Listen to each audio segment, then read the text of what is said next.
They were wearing matching blue gowns, sparkling silver crowns sitting gently on their golden curls. They looked so much like her. It nearly stole his breath. The lights on stage were soft, but the words they spoke cut sharper than anything he had heard in 16 years. "Do you need us now, Dad?" He froze. His world stopped. The audience was silent. But inside him, a storm broke loose. He hadn't seen their faces before. Not like this. Not standing tall. Not calling him Dad. Not in front of the world. He had built a fortune. A legacy. A name the media couldn't stop printing. But in this moment, none of it mattered. Because two girls, who shouldn't have even known his name, were looking at him like he had something to answer for. Something he could never undo. He used to love her. Not just in the way people say they do, but in the way that makes time stop when she walks into a room. She wasn't rich. She wasn't famous. But she had something he never did. Peace. Her world was small. And yet he wanted to live inside it. She worked at a bookstore. He walked in once to escape a business call, and ended up coming back every evening. They would sit in the back corner. Talk about everything. Nothing. She would laugh at his plans to build companies. He would tease her about her poetry. And then one evening, she whispered something that made everything shift. "I think I'm pregnant." He had everything, but not the courage to face that moment. He told her it wasn't the right time. He told her they weren't ready. He told her he had meetings. And she just looked at him. Quiet. Strong. And said, "I'll do it without you then." He didn't chase her. He didn't ask where she was going. He just went back to work. And for 16 years, he built towers, but never looked back at the girl in the bookstore, or the life he might have left behind. Not until tonight. Not until two voices on a stage broke open a part of him he thought had died. She left the city with nothing but a duffel bag, a few saved-up dollars, and a heart that had been broken quietly by someone who never looked back. The town she chose wasn't special. It was quiet. Cheap. Far enough that no one would ask questions. When the twins were born, she didn't cry. Not until they both opened their eyes. And she saw the color she had tried so hard to forget. His eyes. On both of them. The same exact shade. She named them Hope and Haven. Because that's what they became to her. A reason to stand. A reason to breathe. She worked days at a diner. Nights at the nursing home. Some shifts lasted 16 hours. She kept a little jar under the sink. Not for rent. Not for clothes. But for ballet shoes. She wanted her daughters to have something he never gave her. Grace. Joy. A childhood. The girls didn't know they were poor. Not really. Because she never let the cold reach them. Even when the heater broke. Even when the power bill went unpaid. She would light candles. Tell stories. And pretend it was all a game. Hope was quiet. Gentle. Always drawing little family portraits. 3 people. No fourth. Haven was louder. Fiercer. She once asked, "Why don't we have a dad?" Their mother never lied. But she never broke down either. She simply said, "Some people choose success over love." They never asked again. When other girls wore new dresses to school, they wore second-hand. But they held their heads high. Because their mother taught them that worn fabric was still fabric. And love didn't come with receipts. At night, she would come home with her hands shaking, her feet swollen, her back bent. But every time one of the girls stirred, she straightened herself and smiled like nothing hurt. The neighbors watched quietly. Some offered help. Most didn't. But they all agreed on one thing. That woman was something sacred. She never dated again. Never let anyone into their home. And yet, there was always warmth inside. One winter, the pipes froze. She bathed them using water she heated on the stove. One Christmas, they had no tree. So she painted one on the wall and let them hang their drawings on it.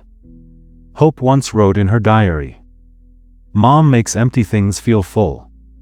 They were happy. Not because they had everything, but because they had her.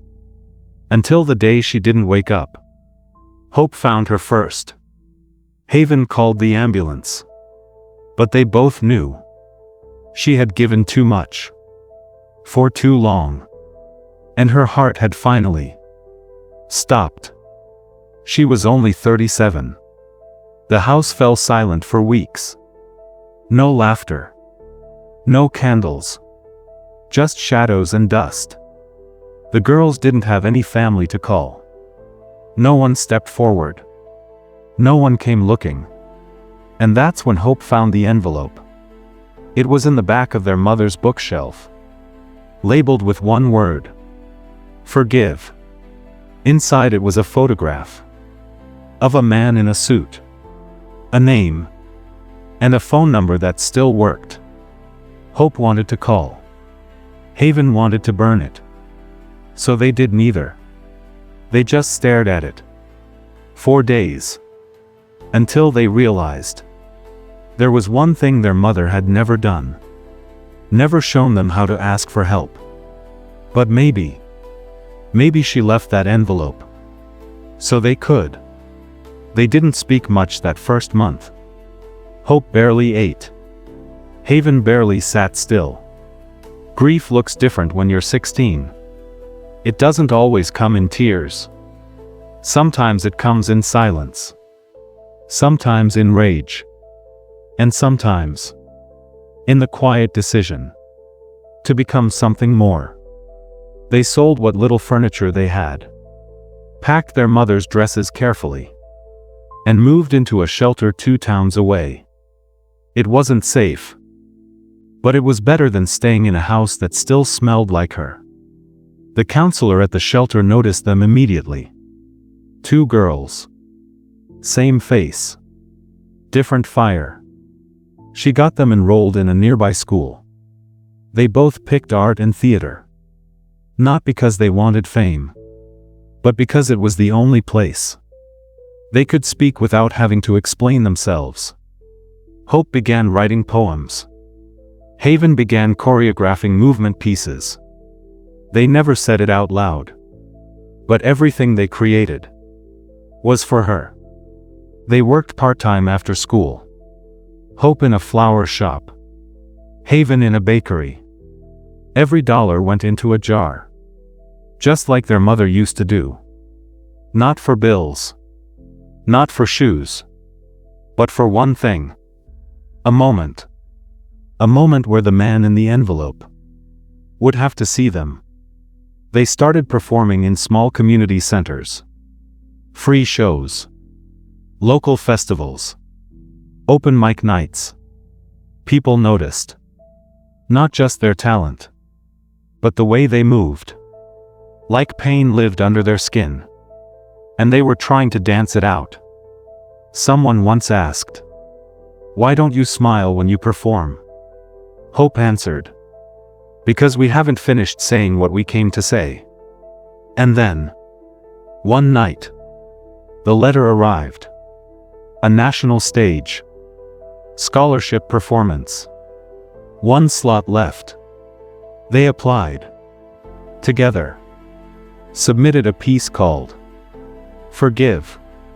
No one knew It was based on the envelope.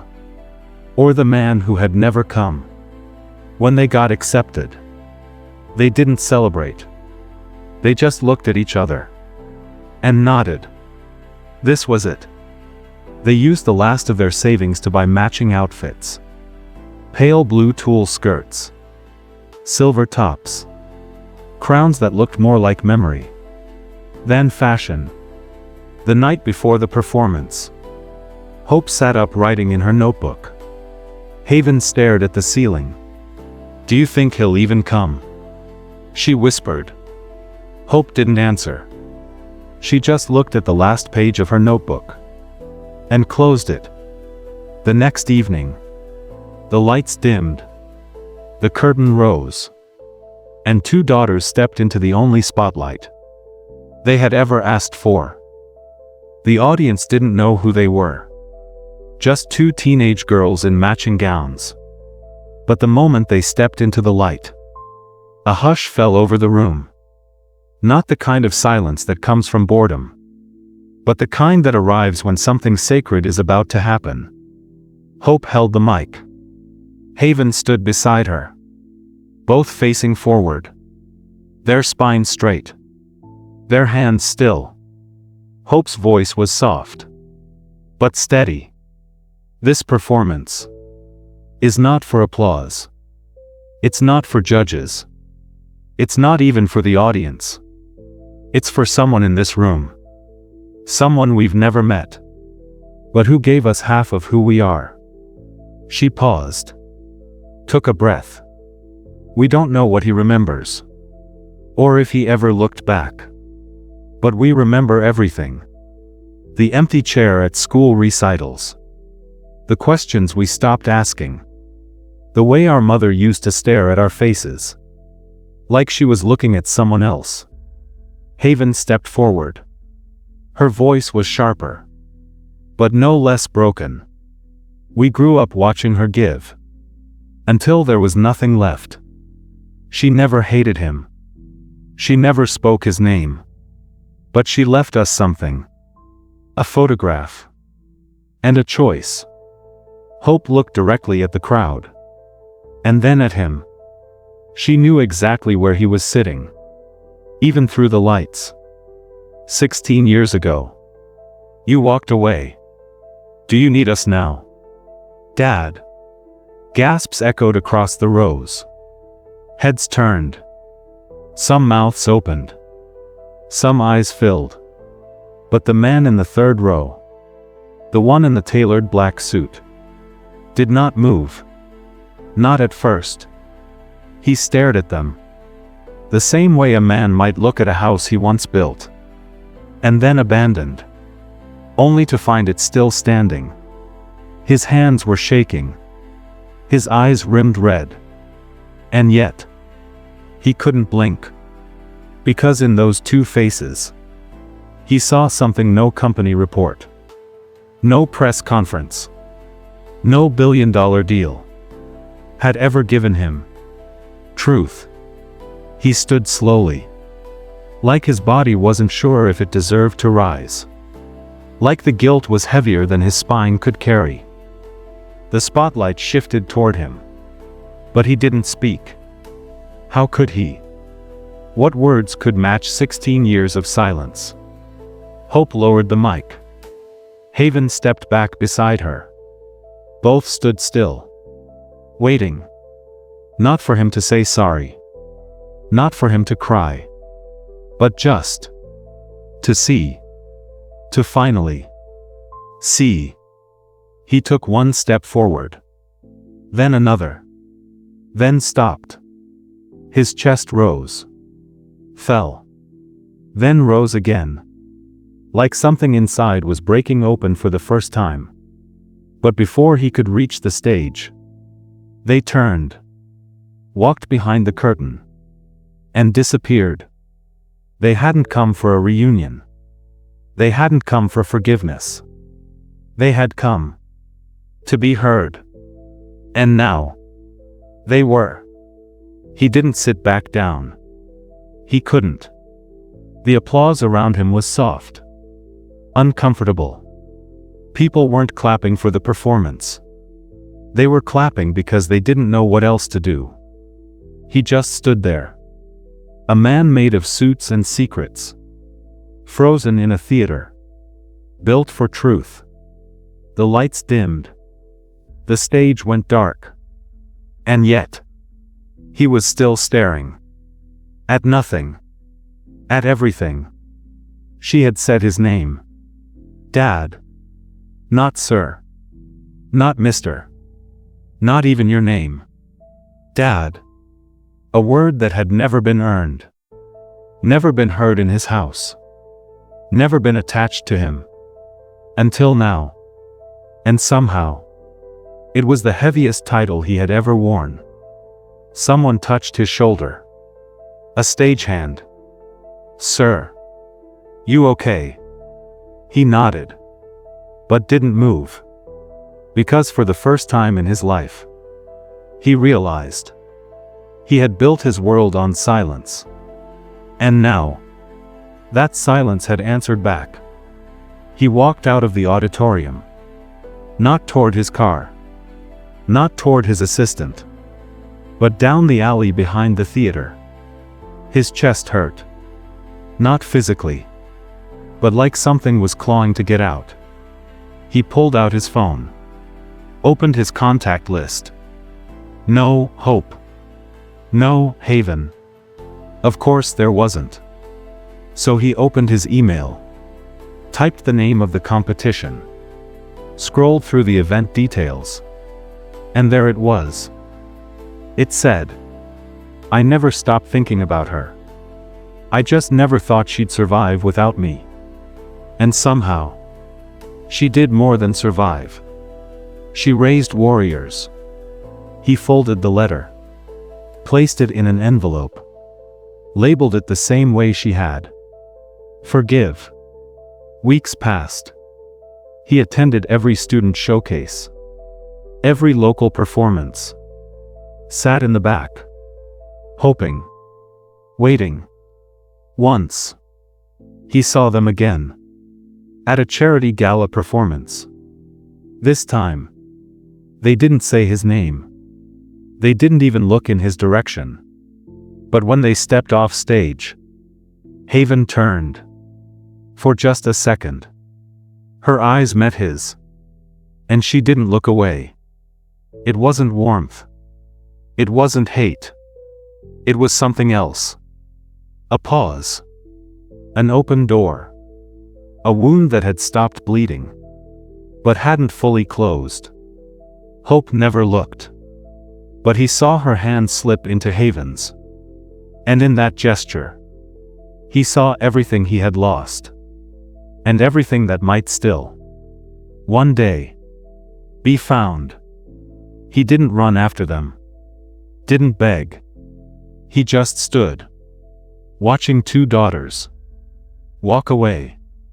Knowing they weren't running from him. They were just walking toward their future. And maybe, just maybe, there would be space in it. For a man. Still learning how to be a father.